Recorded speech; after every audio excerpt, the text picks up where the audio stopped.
கோவில் விழாக்களில் முதல் மரியாதை கொடுக்கும் நடைமுறையை நிறுத்த வேண்டும் என சென்னை உயர்நீதிமன்றம் அறிவுறுத்தலை வழங்கியிருக்கிறது. மேலும் விவரங்களை செய்தியாளர் சுரேஷிடம் கேட்டு பெறலாம். சுரேஷ், வணக்கம். எந்த வழக்கின் பின்னணியில உயர்நீதிமன்றம் தன்னுடைய அறிவுறுத்தல்களை வழங்கியிருக்கிறது? விவரங்களை பதிவு பண்ணுங்க. வணக்கம். ஈரோடு மாவட்டம் பர்கூர் கிராமத்தில் இருக்கக்கூடிய கந்தீஸ்வரர் எனக்கூடிய கோயில்ல மகா பெரிய குண்டம் விழா நடக்குது. இந்த விழாவில் முதல் மரியாதையை வழங்க வேண்டும் என்ற கோரிக்கையுடன் தேவராஜ் என்பவர் உயர்நீதிமன்றத்தில் வழக்கு தாக்கல் செய்திருந்தார்.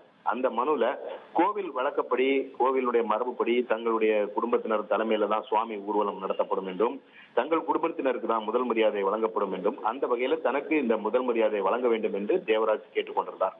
இந்த வழக்கை விசாரித்த நீதிபதி ஆனந்த் வெங்கடேஷ், பல கோவில் விழாக்கள்ல சட்டம் ஒழுங்கு பிரச்சனை ஏற்படுவதற்கு காரணமாக இருக்கிறதே இந்த முதல் மரியாதை தான் என்று தெரிவித்திருக்கிறார். அது மட்டும் இல்லாம கோவில் விழாக்கள்ல பொறுத்த வரைக்கும் முதல் மரியாதை கேட்பதன் மூலமாக கடவுளை விட தங்களை மேலானவர்கள் என்று காட்டுவதற்காக முயற்சிக்கிறார்கள். இது விழாக்களை நடத்தக்கூடிய நோக்கத்தையே வீழ்த்திவிடும் என்று நீதிபதி தன்னுடைய வேதனையை பதிவு செய்திருக்கிறார். இது போன்ற மரபுகள் சமத்துவத்துக்கு எதிரானது என்றும், கடவுள் முன் அனைவரும் சமம், அந்த வகையில கோவில் விழாக்களில் இந்த முதல் மரியாதை போன்ற நடைமுறைகளை நிறுத்த வேண்டும் என்று தெரிவித்த நீதிபதி இந்த மனுதாரருடைய கோரிக்கையை ஏற்க மறுத்து அவருடைய வழக்கை முடித்து வைத்து உத்தரவிட்டிருக்கிறார். விவரங்களுக்கு நன்றி சுரேஷ்.